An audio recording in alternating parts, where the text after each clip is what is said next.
네, 다 같이 성경을 들고 일어서시기 바랍니다.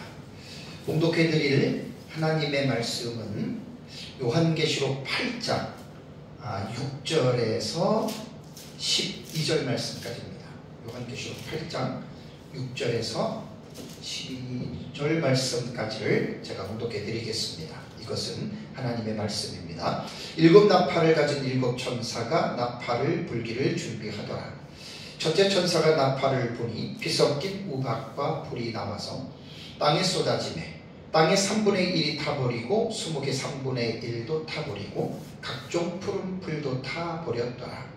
둘째 천사가 나팔을 부니 불붙는 큰 산과 같은 것이 바다에 던져지매 바다의 3분의 1이 피가 되고 바다 가운데 생명 가진 피조물들의 3분의 1이 죽고 배들의 3분의 1이 깨지더라. 셋째 천사가 나팔을 부니 횃불같이 타는 큰 별이 하늘에서 떨어져 강들의 3분의 1과 여러 물샘에 떨어지니 이 별 이름은 쓴쑥이라. 물의 3분의 1이 쓴쑥이 되매 그 물이 쓴 물이 되므로 많은 사람이 죽더라. 넷째 천사가 나팔을 부니 해 3분의 1과 달 3분의 1과 별들의 3분의 1이 타격을 받아 그 3분의 1이 어두워지니 낮 3분의 1은 비추임도 없고 밤도 그러하더라. 아멘. 네, 앉으시기 바랍니다. 네, 한 3주 전부터 제가 이제 일곱 나팔에 대한 일곱 번째 인의 내용이 무엇인가 해서 4주 됐어요. 그래서 일곱 번째 인을 떼니까 일곱 나팔을 가진 천사가 보였다라고 8장 1절에 나오죠. 그러면 일곱 번째 인은 자체적인 내용이 없는 거예요. 그러니까 일곱인 시리즈 다음에 나타나는 두 번째 일곱 시리즈가 일곱 나팔이거든요. 그러니까 일곱 번째 인은 다음에 나타날 일곱 나팔에 대한 사건을 서막적으로 보여주는 게 그게 일곱 번째 인이에요. 그래서 이제 일곱 번째 인을 이제 일곱 나팔인데 이제 6절, 7절, 6절을 보면 이제 일곱 나팔을 가진 일곱 천사가 나팔 불기를 준비했다. 7절에 첫째 천사가 나팔을 불었다. 그 다음에 8절에 둘째 천사가 불고 10절에 셋째 천사가 나팔을 불고 12절에 넷째 천사가 나팔을 부니까 이제 나타나는 현상들이 뭐 피섞인 우박과 불이 나와서 땅에 쏟아지면 땅의 3분의 1이 타버리고 첫째 나팔입니다. 그 다음에 수목의 3분의 1도 타버리고 둘째 천사가 나팔을 부니 불붙는 큰 산과 같은 것이 바다에 던져지매 바다의 3분의 1이 피가 되고 바다 가운데 생명 가진 피조물들의 3분의 1이 죽고 배들의 3분의 1이 깨지더라 이렇게 많이 나왔어요. 다음에 이제 셋째 천사가 나팔을 부니 횃불같이 타는 큰 별이 하늘에서 떨어져 강들의 3분의 1과 여러 물샘에 떨어지니 이 별의 이름은 쓴쑥이라. 물의 3분의 1이 쓴쑥이 되매 그 물이 쓴 물이 되므로 많은 사람이 죽었다라는 말이 나왔습니다. 다음에 넷째 천사가 나팔을 부니 해 3분의 1과 달 3분의 1과 별들의 3분의 1이 타격을 받아 그 3분의 1이 어두워지니 낮 3분의 1은 비추임도 없고 밤도 그러하더라. 자, 요것을 제가 1시간씩 한 사건을 설교를 했습니다. 그래서 이제 지난주 오전까지 제가 이제 넷째 나팔을 설교를 했고요. 자세한 내용은 말을 안 하겠습니다. 그제 설교한 그 순서대로 이제 들어오셨기 때문에 들은 분들은 이 부분을 합니다. 이제 이번 주 오전 예배 때에 제가 넷째 나팔의 계시를 말씀드리면서 해 3분의 1과 달 3분의 1과 별들의 3분의 1이 타격을 받아 수동이잖아요. 수동대잖아요. 영문 수동대입니다. 타격을 받은 거예요. 그러니까 타격을 받아서 이제 낮 3분의 1이 이제 어두워졌다. 밤 3분의 1도 빛을 내지 않는다. 특이한 거라고 이야기를 했습니다. 그래서 이제 첫 번째 나팔은 적그리스도의 출현이라고 우리는 상징의 해석을 하고 두 번째 나팔은 적그리스도가 태동되는 일곱 번째 제국이라고 말씀을 드리고 세 번째 나팔은 음녀의 무리들이 사탄이 보낸 거짓 복음, 쓴쑥이라 그러죠. 거짓 복음을 가지고 하나님의 교회에 들어와서 교회 안에 성도들이 그 거짓된 복음의 말씀을 듣고 영적인 생명이 죽었더라 이렇게 말을 했습니다. 그 다음에 네 번째 해와 달과 별은 교회를 말한다고 했습니다. 해는 하나님의 교회를 말하고 다른 성도고 별은 이제 주의 종들이라고 말을 하면서 타격을 받아서 3분의 1이 빛을 내지 못한다. 자, 그래서 결국은 이제 첫째, 둘째, 셋째, 넷째 납발은 다 연관성이 있어요. 아주 필연적으로 연관성이 있고, 그래서 이제 넷째 나팔은 첫째 나팔, 둘째 나팔, 셋째 나팔이 결과로서 영적으로 이제 하나님의 교회가 3분의 1 정도가 빛을 잃어버린다라는 이런 말씀을 제가 전하고, 지난주 오전 예배 마지막 말미에 교회 역사 정리라고 하는 이 도표를 가지고 제가 이제 약간 한 10몇 분 동안이더라고요. 10몇 분 동안 교회에 대한 역사에 대해서 여러분들에게 말씀을 드렸습니다. 이번 시간은 이제 수요일인데 제가 이제 주일날 했던 그 설교를 조금 더 확장해서 이 부분을 조금 더 자세하게 이제 이번에 좀 1시간 동안 여러분들에게 제가 이제 말씀을 제가 전하려고 합니다. 지금의 교회는 어떻게 존재하게 되었을까요? 우리 교회가 갑자기 생긴 게 아닙니다. 그래서 교회의 역사를 따라서 올라가다 보면 교회가 언제 태동이 되었는지 그 역사를 여러분 우리가 거슬러서 올라가는 거예요. 그래서 역사는 과거 사실의 기록이라고 그랬죠. 과거 사실의 기록인데 과거에 있었던 그 사실들을 기록한 것이 역사인데 이제 그것은 우리는 성경을 보면 알아요. 교회의 역사는. 그래서 이제 사도행전 2장에 보면 오순절 날에 마가의 다락방에 120여 명의 성도들이 모여서 예수님이 약속하신 것을 성령을 기다리라 그래가지고 기다리다가 오순절 날 예수님 승천하고 열흘째 되던 날에 성령이 급하고 강한 바람같이 불같은 그러한 모습으로 120분들에게 임했죠. 그 오순절 날에 성령이 임한 사건을 어떻게 해석하냐면 정통개혁신학에서는 신약시대 교회가 태동이 되는 스타트 출발점으로 봅니다. 오순절 날에 임한 성령의 역사를. 그래서 신약시대의 교회, 에클레시아라고 하는 그 부름을 받은 자들의 모임이란 말이에요. 그래서 교회가 처음 그때 이제 이렇게 출발된 것을 봅니다. 그래서 우리는 이제 교회의 역사를 신약성경 사도행전에서 마가의 다락방에서 성령을 받음으로 신약시대 교회가 출발한 곳으로 보고, 그러고 나서 이제 이 교회가 어떻게 지금까지 약 2000년 동안의 교회의 역사가 지금까지 우리에게 내려오게 되었는가.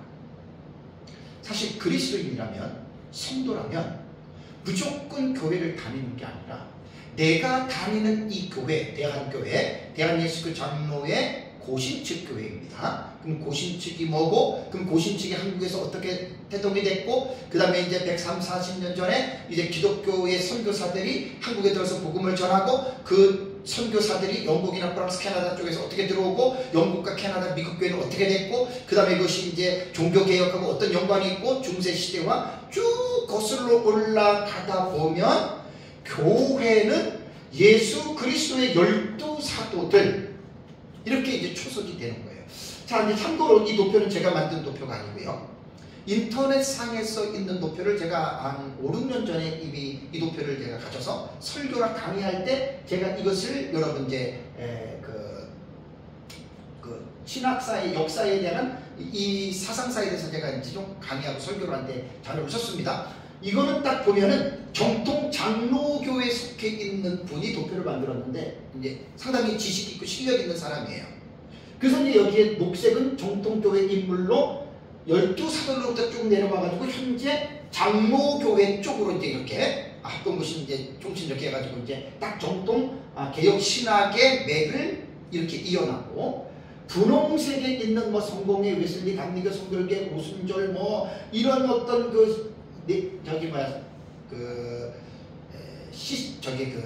선교 단체들 이런 데 있는 사람들은 상당히 반감을 가질 수밖에 없습니다. 근데 제가 틀렸다니 뭐 이렇다니 그런 말은 제가 안 해요. 그냥 이 역사를 가지고 내가 언제 이게 어디에서부터 시작됐는지에 대한 그 정체성을 여러분들에게 말씀드리기 위해서 제가 말씀을 드리는 거예요. 뭐 자유주의, 신정통주의, 세간제각과 반대론 이런 건 나오잖아요. 그죠? 이런 용어를 설명하기 위해서 제가 이 도표를 사용하는 것이고, 빨간색은 매우 심각한 곳이거나 이단이다. 여기 이제 천주교도 들어가고 은사주의 신비주의도 들어가고 한국 기독교 장로회 한신대 이 자유주의 신학교입니다. 한신대에 있는 사람들이 전부 다 자유주의 신학을 했다고 이단이나 잘못된 것을 하는데 신학 자체가 여기는 이단적인 신학입니다. 자유주의 신학은. 여기 졸업하신 분들은 기분 나쁘겠지만 신학을 정상적으로 한 사람들은 이건 기독교 장로회 한신대하고 여기 WCC 에큐메니컬 종교다운이 전부 다 이게 연결이 되는 거예요. 이런 것들이. 그래서 저는 어쨌든 장로교 신학을 한 목사고 또 그리고 제 나름대로 2000년 교회 역사를 어느 정도 제가 이거 한 90% 정도는 다 알고 있는 거거든요.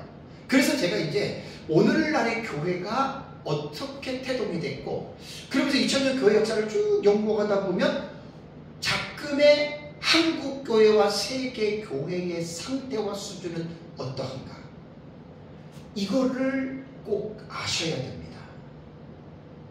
안타깝게도 현재 한국 교회의 이 신학의 흐름이라든가 세계 교회의 신학의 흐름을 모르고 교회를 다니는 성도들 거의 대다수예요. 저는 이게 너무너무 안타깝게 느끼는 사람입니다. 그래서 이 시간에 잠깐 여러분들에게 제가 이건 교회의 역사, 신학의 역사로 봐도 되고 교회의 역사로 봐도 됩니다. 오늘날 우리가 어떻게 이런 신앙을 물려받았는지에 대해서 여러분들에게 말씀을 드리겠습니다. 자, 초대교회 시대에 예수님의 12제자로부터 복음이 전파되기 시작했습니다. 많은 사람들이 예수를 믿고 성경을 보기 시작했고 구약 성경과 신약 성경 그 당시에 이제 서신서들 바울 서신, 베드로 서신, 요한 서신들이 나돌아다니면서 초대교회에 이제 요한계시록은 주 96년에 기록이 됐으니까 여러 가지 이제 편지들 요한계시록도 이제 96년에 서신서로 기록이 됐고 바울 서신, 베드로 서신, 야고보 서신들이 이미 그리스도인들의 공동체에 이미 이것이 나돌아다니고 있었습니다. 그들이 이제 성경을 보면서 이제 나름대로 성경을 읽고 깨달을 거 아니에요. 그죠? 자의적인 깨달음도 되겠지만 성령의 깨달음도 있을 겁니다. 읽다가 도대체 예수님이 누구지? 예수님은 하나님인데 어떤 사람은 아니야 예수님은 사람이야. 예를 들면 한 주제 갖고 말씀드리는 거예요. 이런 것 가지고 막 서로가 이렇게 얘기하다 야 성부, 성자, 성령 하나님이 세 분이네.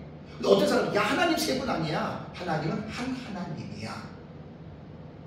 이렇게 이제 성경을 읽는 사람들이 동일하게 깨닫는 것이 아니라 이질적인 깨달음들이 오기 시작합니다. 다른 것이 이렇게 생기게 된 거예요. 그럼 어떻게 됩니까? 나는 하나님을 세 분이로 믿는데 너는 하나님 한 분이야? 예수님은 나는 하나님으로 믿는데 예수님은 사람이야? 이런 것들이 이제 자연스럽게 다르기 때문에 논쟁이 시작이 된 거예요. 그리고 다투게 된 거예요. 이게 이제 초대교회의 상황입니다.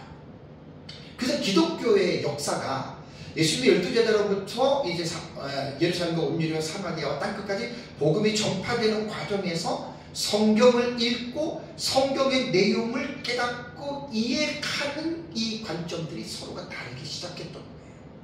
그래서 다툼이나 변론이 일어나게 됐는데 사도행전 15장 1절과 2절을 보세요. 초대교회 때는 어떻게 됐냐면 사도행전 15장 1절과 2절을 보면은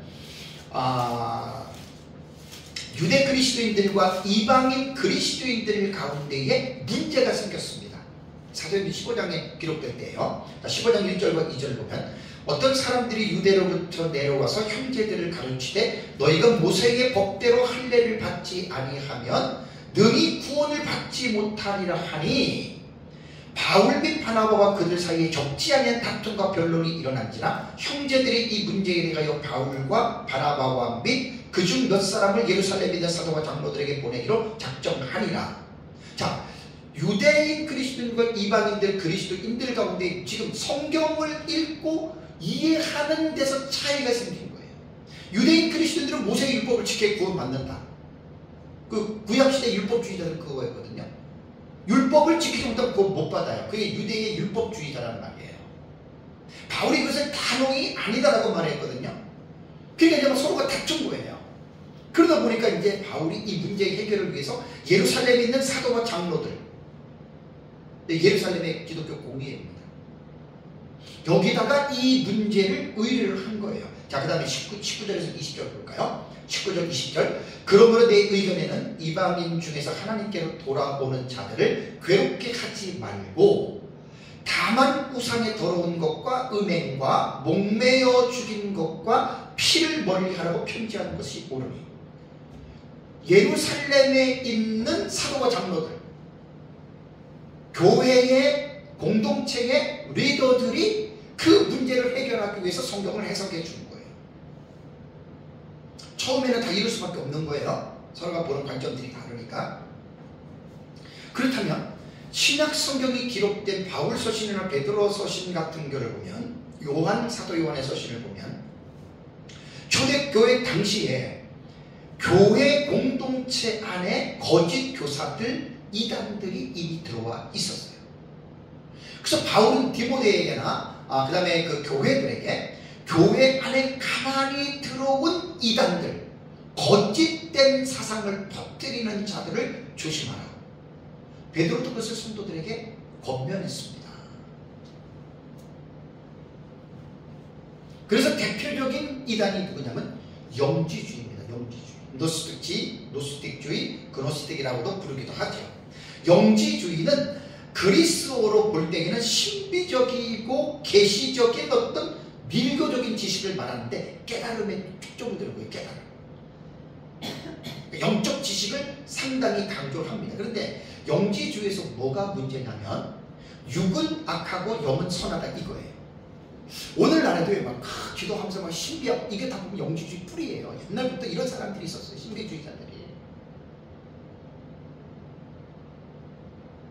그러니까 모든 것의 사상의 기초와 뿌리를 알면 지금 있는 뭐 이단들 있잖아요. 사입 이단들 옛날부터 다 있었어요. 뭐 이재력이나 이만이나 김기동이나 옛날에 다 있었다니까요. 그래서 역사를 많이 아는 사람들은 대부분 역사는 돌고 돌아요. 이런 것들을 충분히 볼 수 있는 여러분 지식들이 있는 거예요.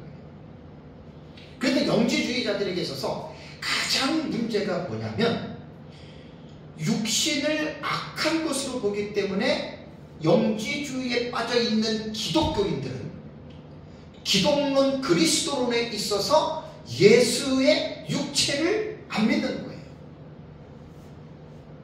그러니까 신성만 믿는단 말이에요. 신성만. 그래서 영지주의자들은 가연설이라고 하는 이 당시 신학적인 지식을 이들이 주장을 했는데, 가연설이 뭐냐면 예수님의 육체는 실체의 육체가 아니다.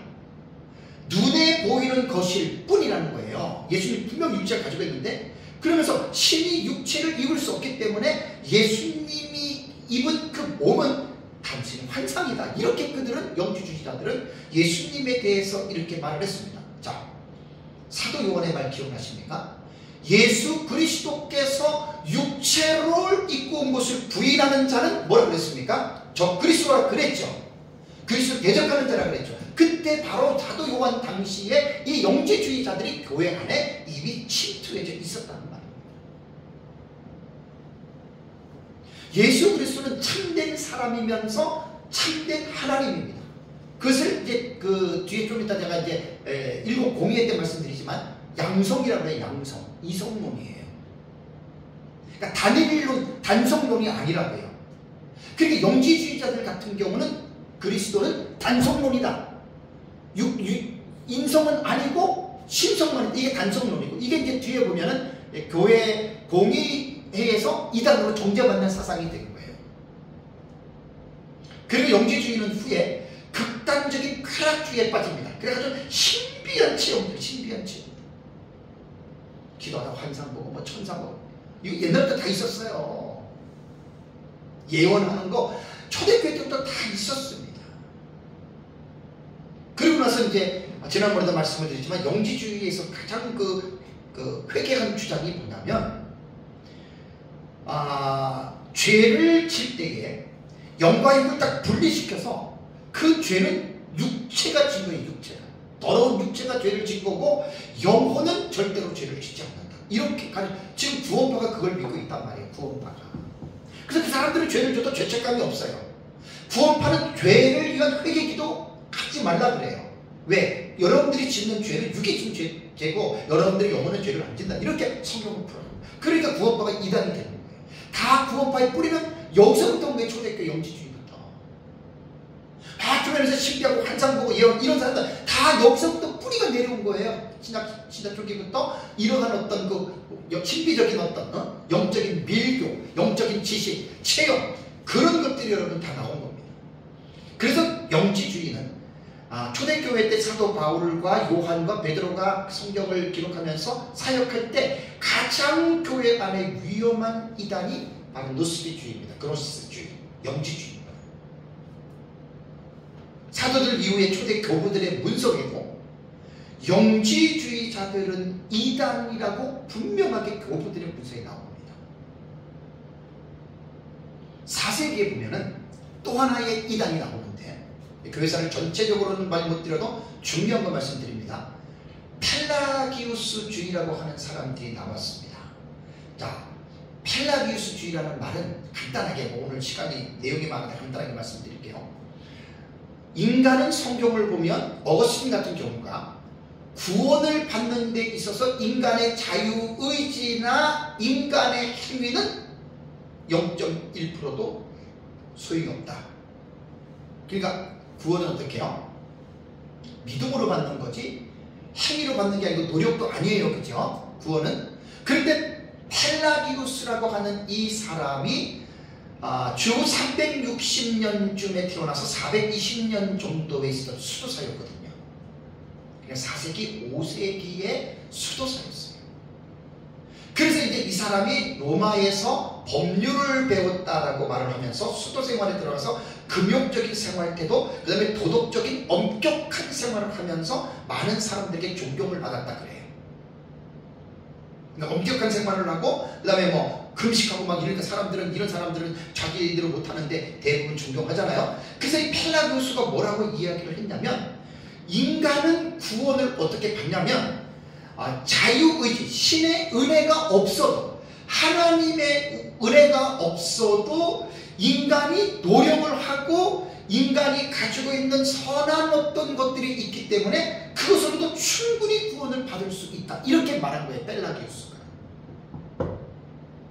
그러니까 어거스틴이 말한 것과는 어때요? 정반대적인 개념이죠. 그죠? 그러니까 왜 교리가 필요하고 왜 성경 해석이 다름을 가지고서 우리가 그냥 서로 다르니까 그냥 넘어가자 이게 아니라 왜 그것을 누군가가 결정을 지어줘야 되느냐.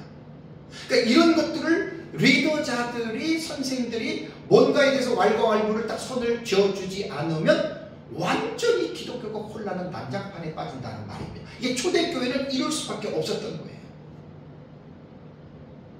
그래서 어거스틴으로부터 완전히 반대되는 개념이기 때문에 이 펠라기우스주의는 이미 그 시대에 이단으로 정죄를 받았습니다. 잘 들으셔야 돼요, 여러분. 교회가 오늘날 갑자기 우리가 뭐 믿음으로 구원받는다 뚝 떨어진 게 아니라 초대 교회의 교부들 이러한 신학자들을 통해서 많은 논쟁과 다툼과 격돌이 있었습니다. 이런 것들을 통해서 우리는 신학을 건전한 신학을 우리는 선조들의 그 어떤 연구와 그들의 어떤 그 다툼과 이러한 변론을 통해서 우리는 그 물려받고 있다고 하는 거 여러분 이걸 분명하게 알아야 됩니다. 그러고 나서 이제 여기 보면은 펠라기우스 나오죠. 펠라기우스. 여기 보면 이제 가연설 영지주의 나오잖아요. 그죠? 요게 이제 초대교회 때 요거 여러분들이 설명을 해준 거예요. 그 다음에 이제 마르키오즘, 몬타니즘, 양자란, 잉태론, 아리안주의, 수도주의 요런 것들이 이제 조금 전에 말한 요게 하나에 지금 포함이 되고 여기서부터 뭐가 나와요? 신비주의가 나온 거예요. 오늘날 신비주의, 은사주의 이거요 다 저기서부터 나온 거라고요. 옛날에 정통 기독교 사상 아니란 말이에요. 그러니까 이런 역사를 좀 알라는 말이에요. 그래서 이제 신비주의 이런 것들이 쭉 내려오면 이제 은사주의, 오늘날 신비주의가 돼서 각종 이단으로 번진 거예요. 이게 뿌리를 알고도 여러분들 아세요. 기도했는데 뭐 환상이 보고 막 음성을 듣고 뭐 어쩌고 저쩌고. 그러니까 영지주의자들이 그러한 영적인 신비한 지식들을 추구하는 그 밀교라 그러잖아요. 그 펠라기우스주의는 오른쪽으로 쭉 오면은 어거스틴과 정반대되는 사상이라고 그랬죠. 그죠? 인간의 자유의지로 충분히 구원을 받을 수 있다. 그런데 로마 캐톨릭이 여기 이제 딱 나오는데 로마 캐톨릭에 대해서는 역사를 올바르게 여러분들이 알아요. 기독교적인 입장에서 로마 캐톨릭의 역사를 보는 거 하고 로마 캐톨릭에서 자기네들이 역사를 말하는 건 전혀 다릅니다. 출발점이. 다시 말씀을 드리면 종교개혁가자들이 16세기 1517년에 루터와 칼빈에서 종교개혁이 일어났죠. 여러분 종교개혁은 로마 가톨릭에 부패된 그것을 가톨릭을 개혁해서 가톨릭을 새롭게 세우자는 운동이 아닙니다. 여러분 그런 무브먼트가 아니에요. 착각들 하지 마세요. 16세기 로마 가톨릭은 아예 이교도로 완전히 변해버렸습니다. 그 당시에 이교도보다 더 악한 이교도로 기독교로 볼 때는 완전히 이단 중에 최고의 이단이 되어버린 거예요. 완전 혼합주의. 완전 혼합주의입니다. 성경에 없는 것들을 얼마나 많이 만들었는지. 그러니까 종교개혁자들은 타락한 가톨릭을 개혁해서 가톨릭을 새롭게 세우는 그게 아니고 로마 가톨릭이 기독교를 변질시켜놓은 1000년 동안에.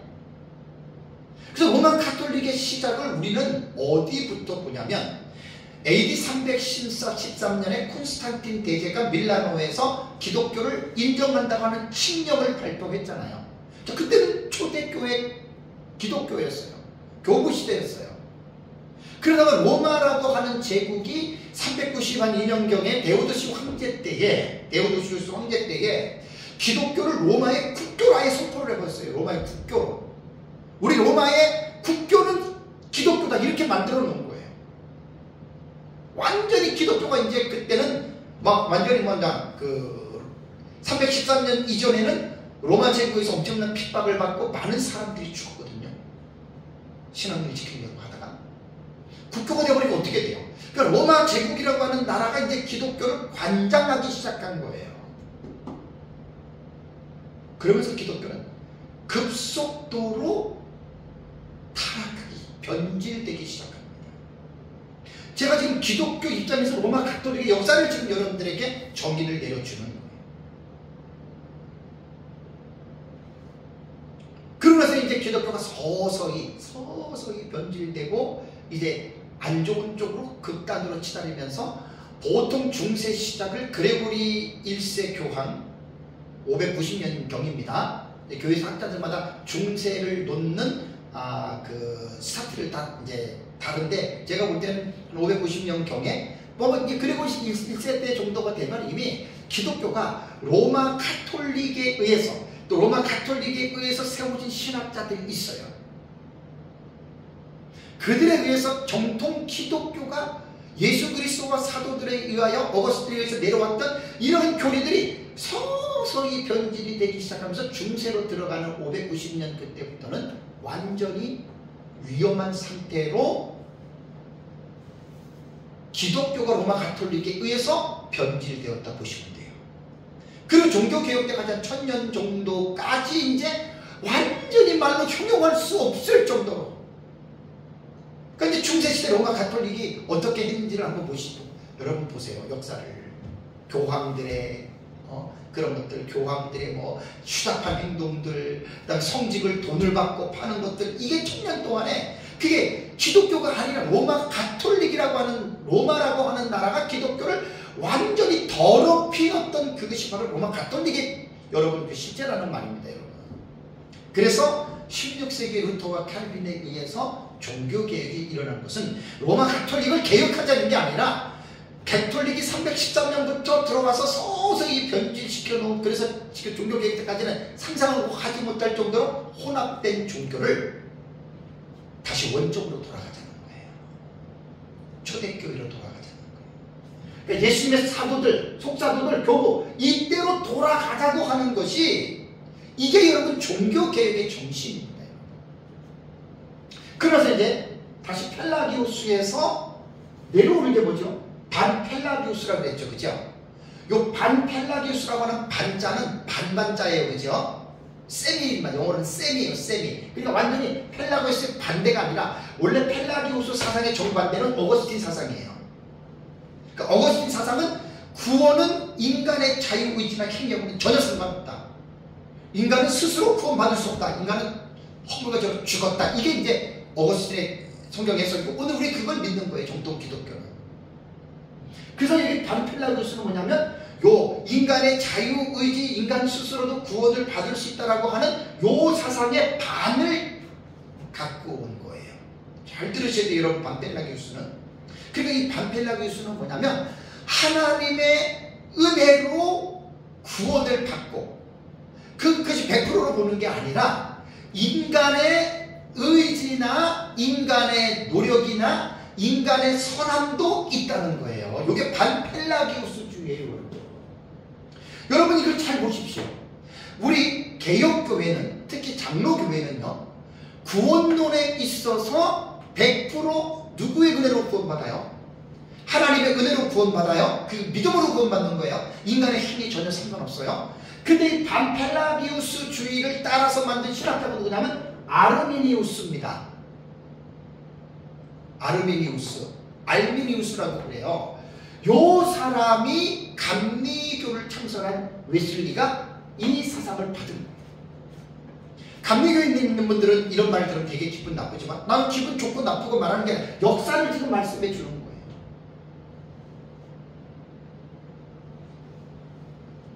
요 반펠라기우스주의가 지금 이렇게 돼서 알미니우스주의에 의해서 왜 존 웨슬레가 이 사상을 물려받아서 구원은 하나님의 100%가 아니라 인간도 노력해야 된다.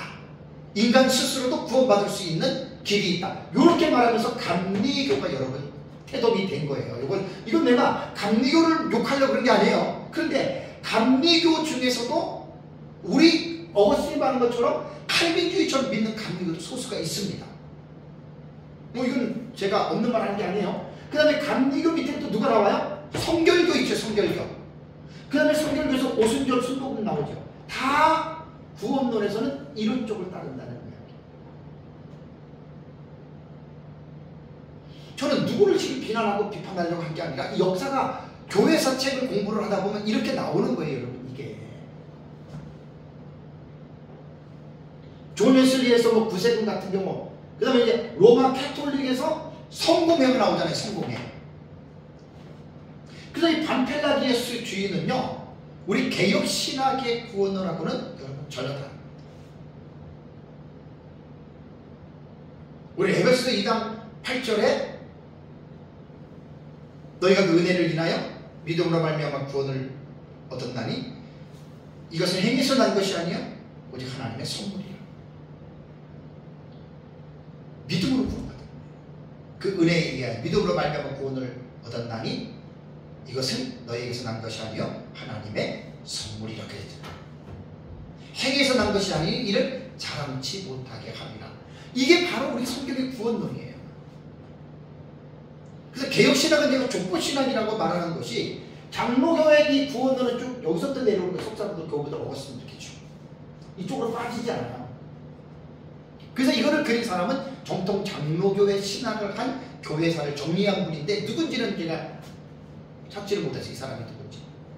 저는 이제 보면 이 역사를 제가 이해를 하니까. 그러고 나서 이제 여기서 뭐 찰스 피니, R.A. 토레이, 뭐 대천도, 그 다음에 뭐 예수전도단 같은, 그 다음에 CCC, UBF, 내비게이터 같은 이런 어떤 부분들이 뭐냐면 제가 잘못됐다고 말하는 게 아니라 이 사상들이 흘러내려왔다는 말이에요. 그러니까 이 역사를 잘 여러분들이 이해를 하고 계셔야 돼요. 여러분 장로교 오늘 뚝 떨어진 게 아니에요. 장로교가. 잠깐 제가 왜 지금 이 말씀을 드리냐면 초대교회 때부터 예수님 12제자가 되고 교부들 시대에 신학이 여러분 정립이 된 줄 아십니까? 절대로 정립이 안 돼요. 왜냐하면 시작한 것이다. 그럼 100년, 200년 동안의 신학이 다 정립이 됐나요? 아니에요. 오랜 시간을 2000년 동안의 오랜 시간을 거치면서 종교개혁자들까지 내려갑니다. 지금으로부터 말하면 510여 년 정도.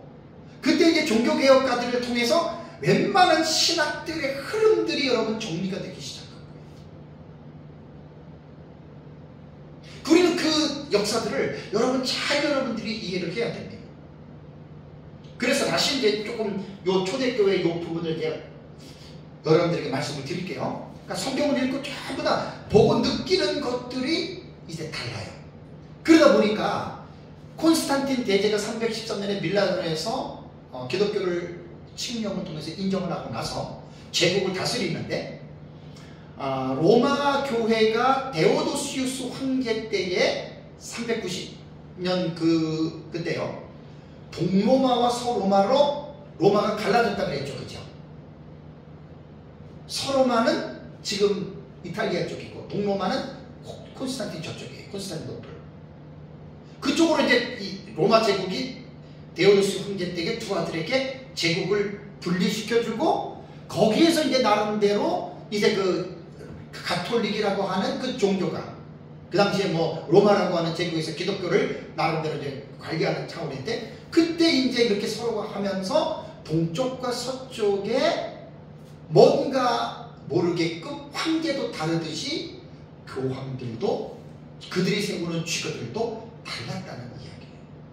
그러다 보니까 성경을 해석할 때 서방교회와 동방교회 같은 경우 교회사에 들어가면 상당히 복잡합니다. 성화 문제, 그 다음에 성상 숭배 문제, 이건 어떻게 해야 되느냐. 동쪽과 서쪽이 가톨릭이 달라요. 그것 때문에 싸우고 서로 파문하고 그것 때문에 여러분 그런 일들이 되게 많이 있습니다. 그러면 초대교회를 제가 잠깐 여러분들에게 설명을 하고 전에도 제가 몇 번 여러분들에게 말씀을 드렸는데 초대교회의 첫 7 공의에 여러분들 어려워도 이거는 꼭 이해를 하셔야 돼요. 그러니까 뭘 이해하냐면 내용을 이해하는 게 아니라 초대교회 때에 7가지 유명한 공의회가 있었다. 공의회라고 하는 말은 뭐냐면 황제가 소집을 해요.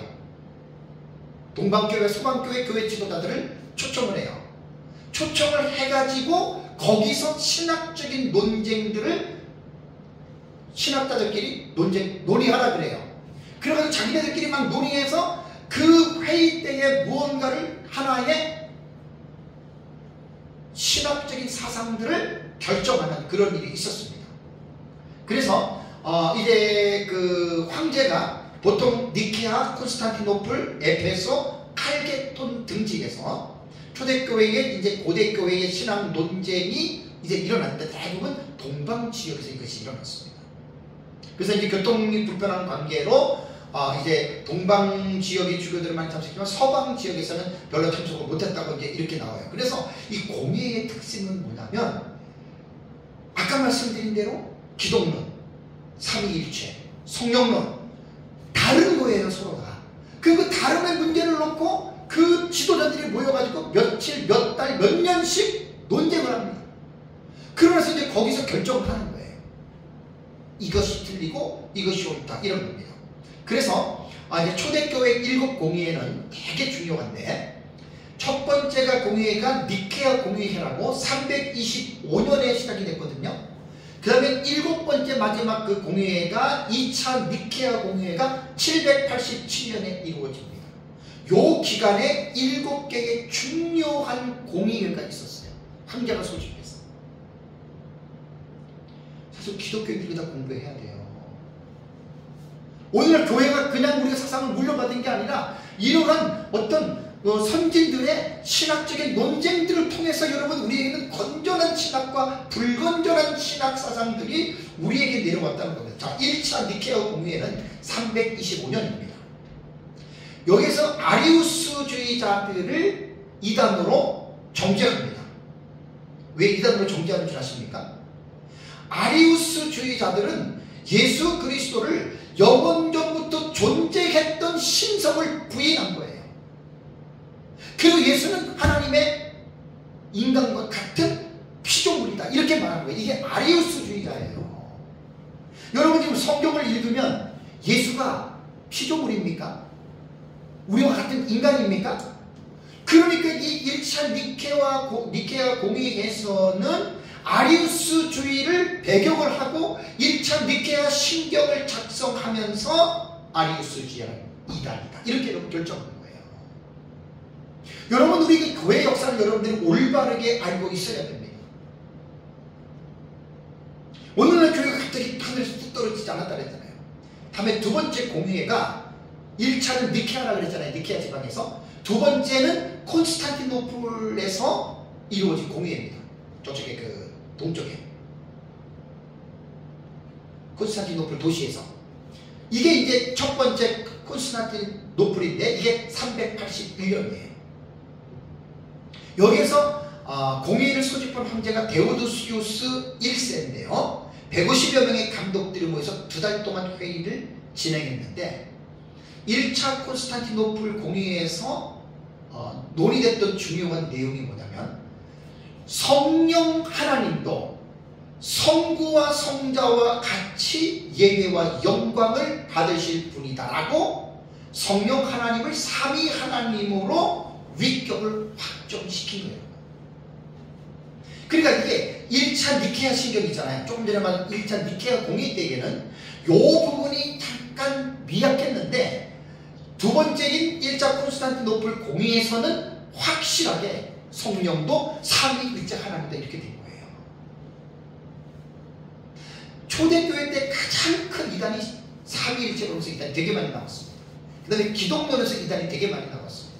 엄청난 논쟁을 통해서 이런 것들이 있었고 세 번째 공의회가 431년에 에베소 공의회입니다. 4, 5세기에, 이제 5세기에 접어들면서 예수 그리스도에 대한 이 입장에 대한 논쟁이 다시 이렇게 됐는데 여기에서는 알렉산드리아 총주교가 키릴루스라고 하는 사람과 콘스탄티노플 대주교의 네스토리오스라고 하는 이 두 사람의 논쟁이 됐습니다.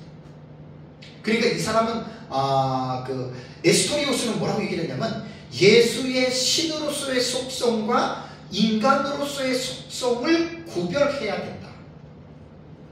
여기까지는 뭐 우리가 특별하게 뭐 문제가 되지 않을 것 같지만 자 그러면서 마리아는 인간 예수의 어머니일 뿐 신의 어머니라고 불려서는 안 된다. 그러면서 네스토리우스는 뭘 얘기를 했냐면 예수의 신성을 부인했다는 거예요. 결론은 말은 그럴듯한데 신성 자체를 네스토리우스는 이거를 갖다가 여러분 부인했습니다. 예수는 신이 아니다. 또 이렇게 말한 거예요.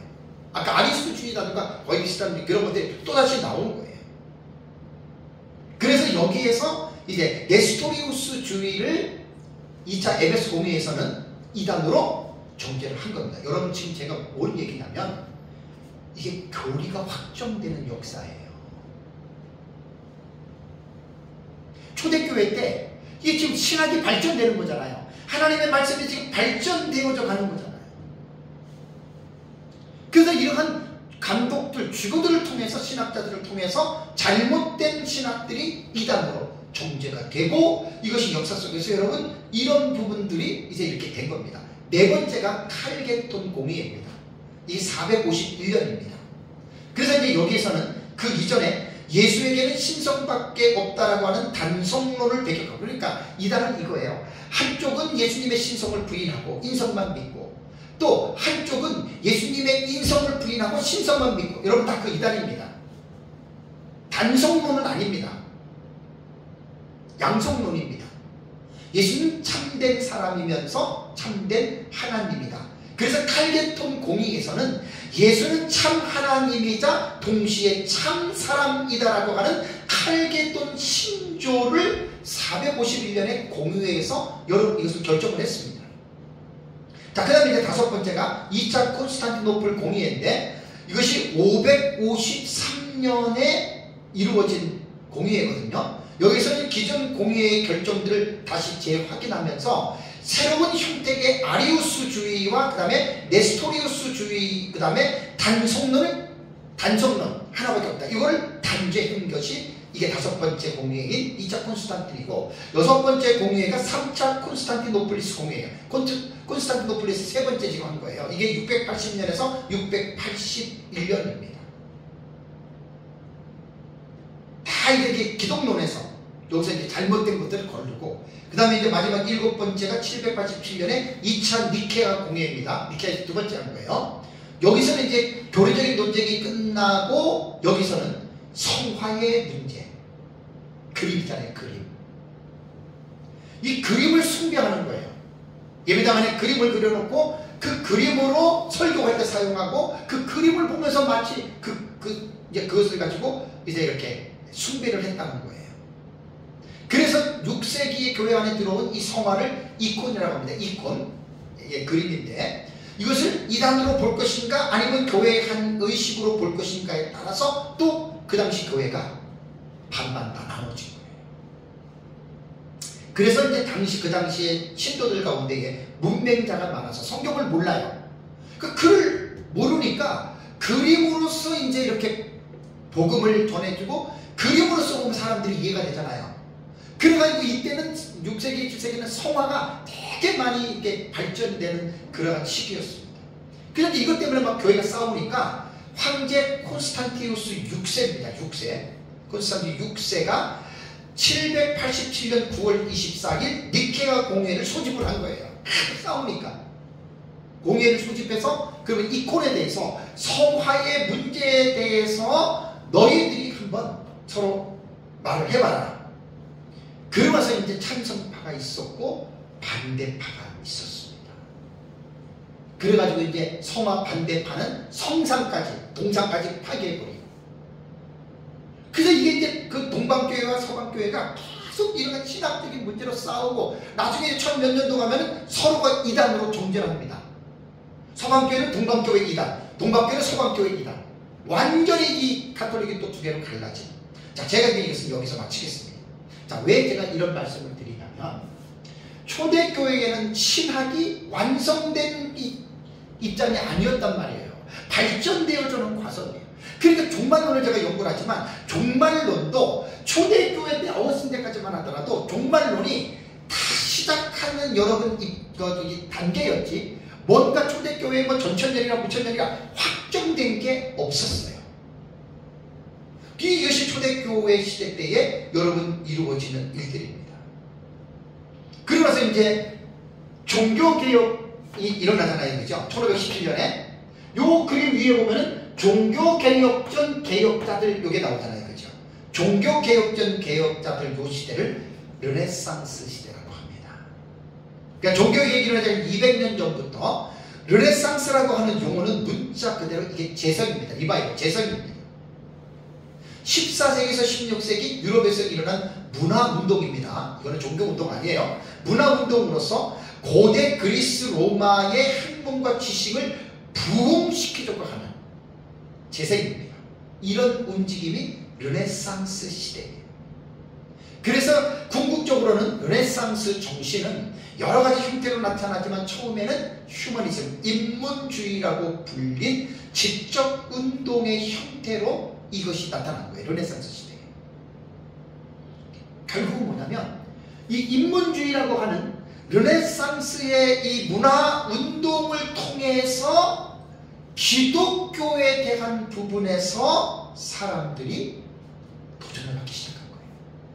그래서 위클리프가 평신도인데도 성경을 영어로 처음으로 번역을 했다가 황제에 의해서 화형당했잖아요.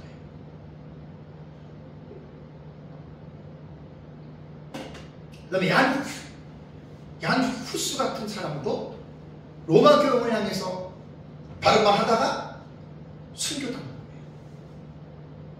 그래서 사실 종교개혁은 갑자기 16세기 일어난 게 아니라 200년 전부터 르네상스 시대의 종교개혁전의 개혁자들 와일도, 위클리프, 야누스, 사보나롤라 이런 사람들이 또 있어요. 르네상스 책을 저기 있는데 거기 보면은 그런 기독교의 이런 사람, 그러니까 하나님이 미리미리 준비시킨 거죠. 그러다가 1517년에 하나님이 루터를 통해서, 루터 칼빈을 통해서 종교개혁을 하나님이 일으키게 하신 겁니다. 참 기가 막힙니다. 그리고 나서 16세기가 종교개혁의 시대였다면 그 17세기는 청교도의 시대입니다. 청교도는 정말 종교개혁 이후에 500한 지금 8년 정도가 지났잖아요. 종교개혁자들이 가지고 있는 사상을 목회나 그 다음에 성도들의 삶 속에서 가장 종교개혁자들의 신학과 사상이 삶을 통해서 정확하게 드러난 때가 청교도 시대입니다.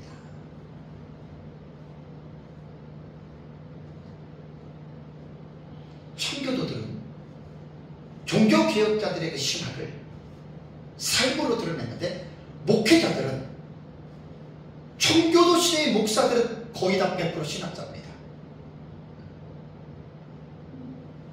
히브리 헬라어 원문 라틴어를 다 읽을 줄 아는, 요즘으로 말하면 저도 부끄럽지만 목사가 아닙니다. 오해하지 마세요. 목사라 그래도 맞아요. 목사가 원어도 모르지, 역사도 모르지, 그냥 성경만 가지고 사람의 비유나 맞춰주는 이런 설교들이 한국에 얼마나 많은지 모릅니다. 마치 구약시대에 거짓 선지자들이 삭슬 위해서 했던 것처럼. 제가 목회자들의 사역을 15년 동안 내가 가르치는 사역을 있기 때문에 너무나 저는 잘 압니다. 선생된 자들의 심판이 제일 큽니다. 목회를 아무리 크게 하고 선교를 아무리 잘했다 하더라도 그것에 정확하게 판단하시는 분은 하나님이십니다. 이단과 사이비들이 수천 명, 수만 명, 수십만 명 가지고 있는 이단들이 한국에 꽤 돼요. 다 심판받습니다. 그런 거 성경에 있는 얘기입니다. 그래서 청교도 시대는, 저는 목사이기 때문에 도전을 받는 게, 청교도 시대의 목사는 다 신학자입니다.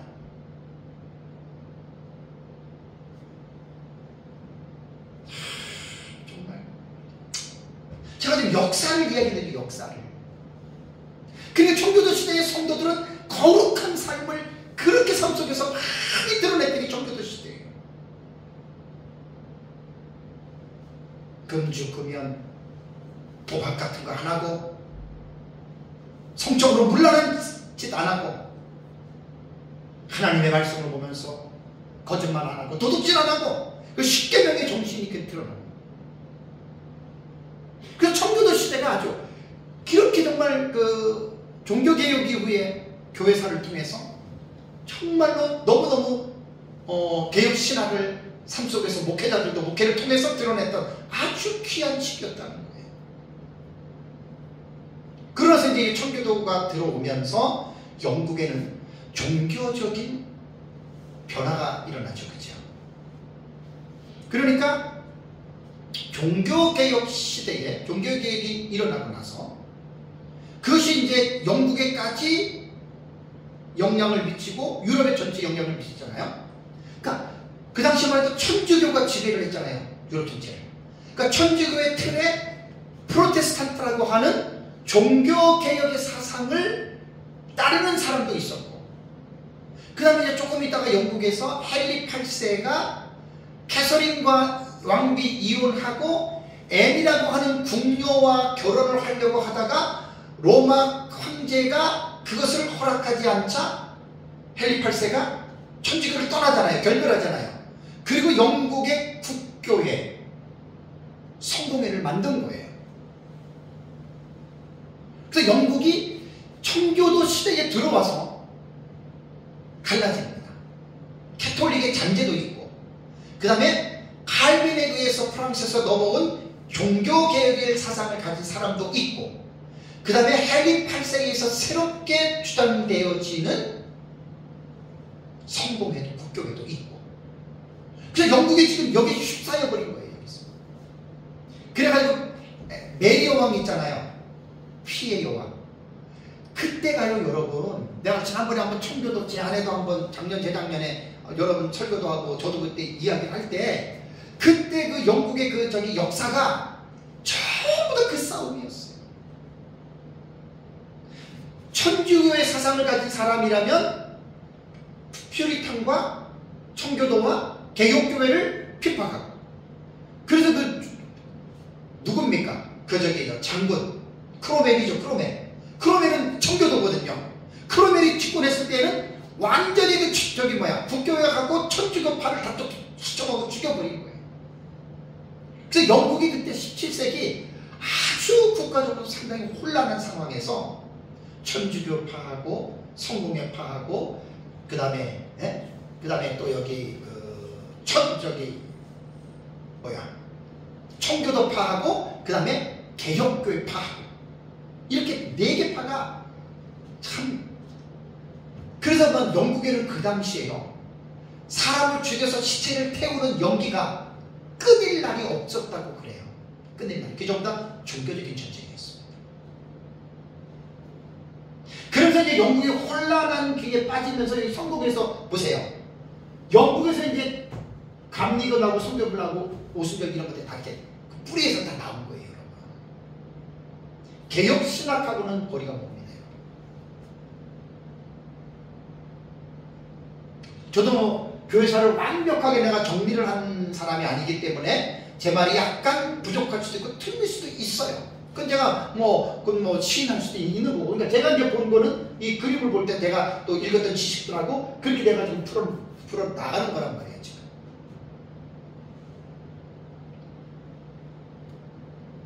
그래서 침례교하고 감리교도 다 영국에서 이런 쪽에서 사실 다 나왔다고 보거든요. 물론 회종교회 침례교가 다 그런 건 아닙니다. 왜냐하면 존 오웬이라고 하는 사람이 청교도의 유명한 청교도 황태자라고 하거든요. 개혁교회의 신학자들입니다. 아주 훌륭한 그 회종파에도 장로파하고 회종파가 청교도는 다 갈라져요. 다 개혁신학자들입니다. 다만 교회 정치에 있어서 장로파와 회종파는 교회 정치를 보는 것이 어때요? 달라요. 제가 박영희 목사님하고 최래 집사님하고 제가 지난주가 지지난주 신원균 교수님 거 들어보셨죠? 45분부터 거기 나오잖아요. 회중파와 독립파 그룹하고 장로파 그룹은 목사를 세우는 기준이 달라요. 그게 정치란 말이죠. 정치. 칼빈과 그 다음에 낙스에서 시작된 장로교는요, 칼빈도 그렇고요, 목사를 상당히 귀한 하나님의 정해놓은 사역자들을, 그래서 목사의 교육을 철저하게 시키는 게 이게 원래 장로교회 신학의 흐름이었습니다. 안타까운 것이 현대에 들어와서 외국이나 우리나라나 특히 장로교는 칼빈이 그렇게 말한 이 목사의 교육을 거의 못 시키고 있어요. 정체성을 잃어버려서 그래요. 장로교. 그래서 신원균 목사님 그 목사의 자격에 대해서 정말 그분이 너무나 중요한 지식을 말하는 거예요. 그 장로교는 원래 그렇게 가야 돼요. 회중파하고 교회 정치가 다르다는 거예요. 다르다고 틀린 건 아니에요. 그러다가 이제 18세기에 자유주의가 여러분 대동이 됩니다. 이게 정말 비극 중에 비극입니다. 자유주의는 문해부흥의 일환으로서 그 문해부흥, 그러니까 인간의 이성을 중시하고 신중심의 사회에서 인간 중심 휴머니즘으로 바꾼 게 이게 인문주의잖아요. 그 인문주의는 인간의 이성을 하나님으로 본단 말이에요. 그 인간의 이성으로 모든 것들을 판단하기 시작한 거예요. 중세의 신중심의 사회에서는 인간의 이성보다는 교회에서 말해주는 신중심의, 로마 캐톨릭이 성경을 제대로 가르쳤으면 괜찮은데 잘못 가르쳤단 말이에요. 강압적으로. 그런데 어떤 신에 대한 잘못된 것들을 가르치는 사람들이 그렇게 반발했던 거지. 그래서 이러한 18세기에 들어와서 문해부흥의 일환으로 기독교까지 문화운동이 들어온 거예요. 그래서 성경을 인간의 이성으로 성경을 보기 시작한 거예요. 여러분들 되게 중요합니다. 개혁 신학의 성경과는 성경은 하나님의 말씀으로 100% 믿습니다. 오류가 없음을 믿습니다. 그리고 성경은 이해의 대상이 아니라 무슨 대상? 믿음의 대상입니다. 근데 자유주의는 믿음 말고 먼저 인간의 이성으로 이해를 하라는 거예요. 그러니까 태초에 하나님의 천지를 창조하셨다, 말씀을 하셨다. 인간의 이성이 공감이 됩니까? 아니죠. 동정녀 마리아가 남자와 관계를 통하지 않고 성령으로 잉태됐다. 인간의 이성이 받아들일 수 있습니까? 홍해 바다가 하나님이 동풍을 불어가지고 갈라졌다는 거 인간의 이성이 믿을 수 있습니까? 여리고성이 7번 하루에 한 바퀴 돌고 마지막 일곱 바퀴 돌았는데 그 소리를 듣고 그 난공불락의 열에서 무너졌다는 거 인간의 이성이 수납할 수 있습니까? 예수님이 죽은 지 사흘 만에 부활하셨다. 인간의 이성이 용납합니까? 승천했다. 인간의 이성이 안 되는 거예요. 자유주의가 그런 거예요. 인간의 이성으로 성경을 보다 보니까 성경은 하나님의 말씀이 아니다. 성경에 나타난 기적은 전부 다 거짓말이다. 이게 자유주의 신학에서 가르치는데 이게 한국 기독교 장로의 한신대입니다. 신학적 입장이 저겁니다.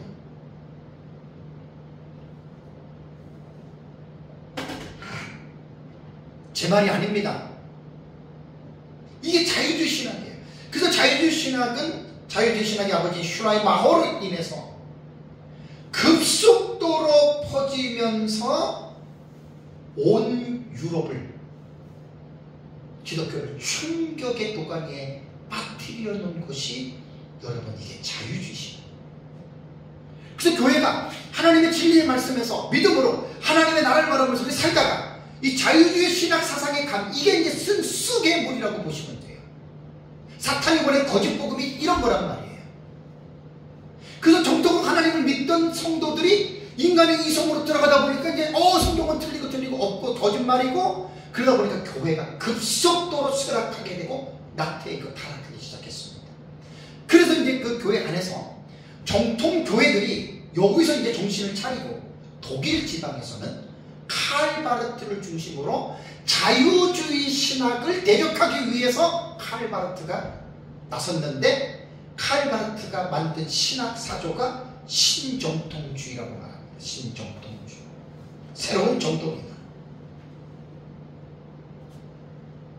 근데 여러분 독일에서 칼 바르트가 자유주의를 대항하기 위해서 싸운 것에 대해서는 정말 큰 우리가 인정해줘야 되고 정말 잘한 일입니다. 근데 신정통주의의 문제가 뭐냐면 완전한 개혁신학에서 입장에 선 게 아니고 개혁신학과 자유주의 중간쯤 위치에 있다고 보시면 됩니다. 자세한 거는 저도 깊이는 모르고 여러분들도 말해도 모르는 거기 때문에 요 중요한 핵심만 제가 말씀을 드립니다. 그러면서 이제 이 자유주의가 또 미국으로 넘어왔을 거 아니에요. 미국의 18세기, 19세기에 그때 교회 대부흥운동이 일어났거든요. 영국도 그렇고 막 부흥운동이 일어나다가 자유주의가 들어오면서 그것이 멈칫했습니다. 멈추었습니다. 그래서 이제 미국에서는 깨어있는 신학자들이 모여가지고 자유주의를 대항하기 위해서 만든 커뮤니티가 뭐냐? 펀더멘털리즘이에요. 근본주의. 이때는 미국 교회에서는 오순절이건 세대주의건 개혁교회건 감리교건 다 모였어요. 왜? 우리가 자유주의를 대항해야 되니까. 좋은 거예요. 근데 얼마 안 가서 여기 보면 다 나오잖아요. 세대주의도 이쪽에 분홍색으로 되어 있잖아요. 근본주의도 여기 있고 오순절도 여기 있고. 그러니까 결국은 그게 얼마 안 가서 대항하는 것까지는 좋았지만 서로가 사상이 안 맞아요. 그 세대주의자들 같은 경우도 처음에는 근본주의 들어왔다가 다 나중에 제 갈 길로 가기 시작한 거예요. 여기서 남은 사람을 우리는 누구로 봐야 되냐면 프린스턴 신학대학의 메이첸, 그레션 메이첸이라고 하는 요 사람은 꼭 여러분들이 기억을 하셔야 됩니다. 프린스턴 신학이 자유주의를 작용하러 1920년대, 30년대 넘어갔거든요. 요 넘어가기 전에 한국의 박형용 박사님이 프린스턴에서 메이첸에 의해서 신학을 전수받았어요. 그리고 프린스턴에 자유주의로 넘어가고 나서 한경직 목사님이 프린스턴 졸업을 했습니다. 그러니까 사상이 다른 거예요. 한경직 목사님하고 박형용 박사님하고. 그러면서 이제 프린스턴이 자유주의를 작용화될 때 메이첸이 나와가지고 만든 학교가 뭐라 그랬어요? 웨스트민스터 신학교예요. 자꾸만 들으면 여러분들도 기억이 됩니다. 그래서 웨스트민스터 신학교까지가 이제 그게 근본주의로 모였지만 거기서 이제 뿔뿔이 흩어지면서 우리는 이제 거기서 초기 근본주의는 우리가 개혁으로 봐야 되고, 그러면서 이제 메이첸이 웨스트민스터에서 그 제자들하고 동료 신학자들하고 뭐 만틸이라든가 이런 유명한 사람들이 있어요. 제가 뭐 지금 다 이름을 좀, 그런 사람들하고 이제 개혁 신학의 맥을 이어 오다가 미국 교회에서 두 갈래로 갈라집니다. 신근본주의, 후기근본주의라 그래요. 그 다음에 신복음주의 두 갈래가 딱 갈라집니다. 그러니까 신근본주의는 칼 맥킨타이어에 의해서 됐는데 문화를 수용을 안 해요. 완전 꼴통입니다. 한쪽으로 치우치는, 영적으로 막 기도만 막 이런 쪽으로, 그러니까 문화를 하고. 신복음주의는 뭐냐? 괜찮아, 넓어요. 그래서 미국 교회는 어떻게 봐야 되냐면 신근본주의와 신복음주의가 갈라지는, 요 갈라지면서 메이첸에 의해서 이루어진 개혁교회는 유지가 됩니다. 그럼 미국 교회는 이 세 가지를 딱 볼 수 있어야 돼요.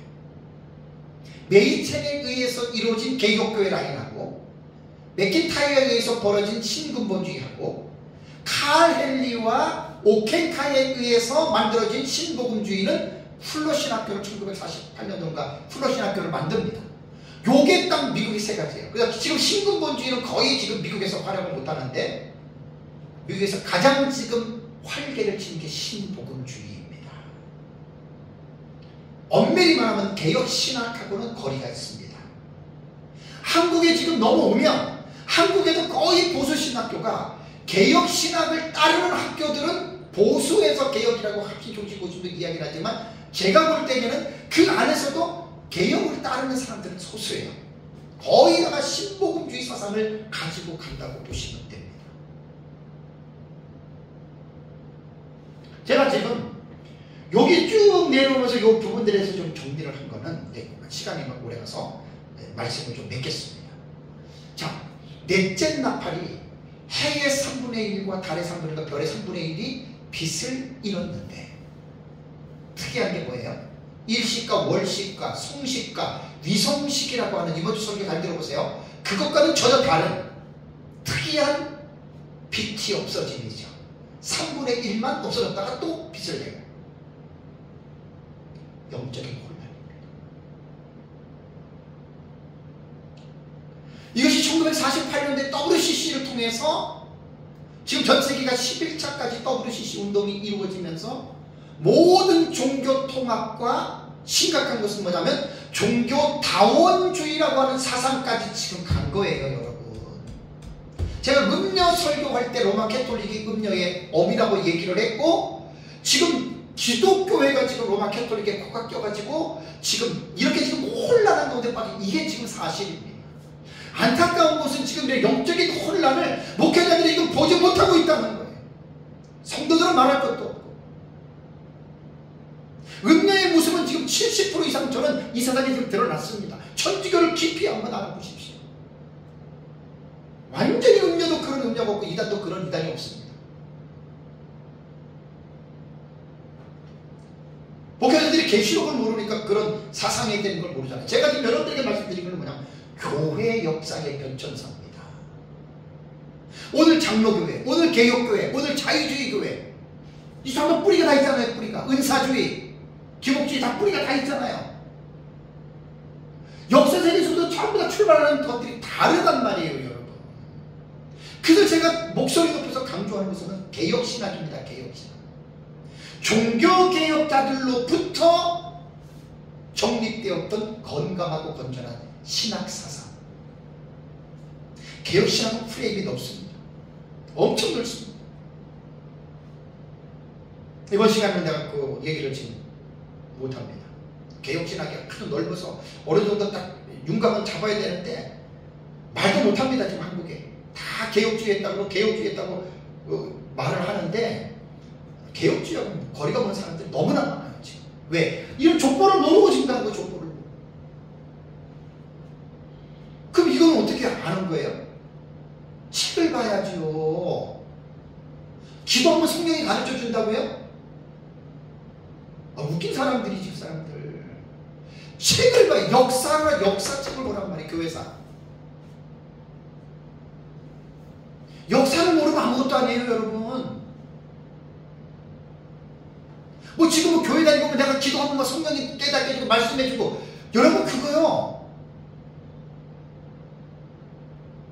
이단과 사이비들 다 그 얘기하잖아요. 이단과 사이비들. 기도할 때는 성령의 환상 보여주고 뭐하고. 그러니까 교회의 역사의 변천사, 그 신학의 역사랑 똑같습니다. 그 교리사라고도 말을 합니다. 그래서 내가 지금 하나님을 믿고 있는 이 신학 사상이 건전한가 불건전한가, 이 역사를 아는 사람들은 다 감염이 됩니다. 지금 영적으로 점점 더 어두워집니다.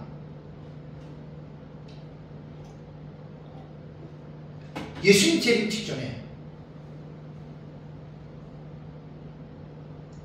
바울의 말에 의하면 많은 무리들이 교회를 배반하고 떠납니다.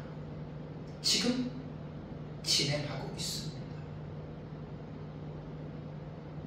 하루아침에 3분의 1이 떠나는 게 아니라 이게 지금 진행 중이에요. 그래서 예수님 재림 직전이 되면 거의 3분의 1 정도가 하늘에가 딱 돌아오면 떠난다고 보시면 됩니다. 이게 지금 진행하고 있는 거예요. 그럼 우리는 무엇으로 옳고 그름을 분별하느냐? 신학의 역사입니다. 이게 이런 지식이 없는데 어떻게 구분을 하겠냐고요. 기도하면 병 낫고 뭐 능력이 나타나고 뭐 응답받고 뭐하고 막 체육적으로 자꾸 가다 보면 정상적인 길에서 다 멀어지는 거예요. 이단과 사이비들이 다 그래요. 그래서 예수님께서 뭐라 그래요? 악한 자의 나타남은 뭐라 그랬습니까? 거짓 표적과 이적과 기적이라 그랬잖아요. 사탄은 그걸 가지고 사람을 미혹하는 거예요. 기적과 이적을 통해서 맨날 신비한 거, 능력 나타나는 거, 병 고치는 거, 그 좋아하지들 마시라는 얘기죠. 제 얘기는. 거기서 사탄이 얼마나 장난치고 역사 사람을 코에 끼고 가는 줄 아십니까? 바울의 말을 기억하세요. 사탄이 나타난 목적이 뭐냐? 거짓 이적과 표적과 기적과 능력으로 많은 사람들을 미혹한다 그랬죠. 말씀을 맺겠습니다. 정말 내가 지금 몸담고 있는 이 교회가 어디에서 어떻게 출발했고 어떠한 사상을 물려받고 지금 우리가 가고 있는가? 우리는 정통 장로교입니다. 개혁교회입니다. 저는 이 개혁신학 사상을 가지고 일관성이 있게 저는 설교를 지금 하고 성경을 가르치고 있는 겁니다. 이쪽도 아니고 저쪽도 아닙니다. 그래서 저와 여러분들이 이 땅에 사는 날까지 교회 역사를 올바르게 우리가 교회사를 통해서 책을 보면서 종교개혁자들이 그렇게 부르짖었던 파이브 솔라, 개혁신학의 그 사상을 잘 물려받고, 그리고 성경은 무엇을 믿을 것과 어떻게 행할 것에 대한 유일무이한 법칙이기 때문에 그런 삶을 살아가시기를 주님의 이름으로 축복합니다. 우리 다 같이 기도하겠습니다.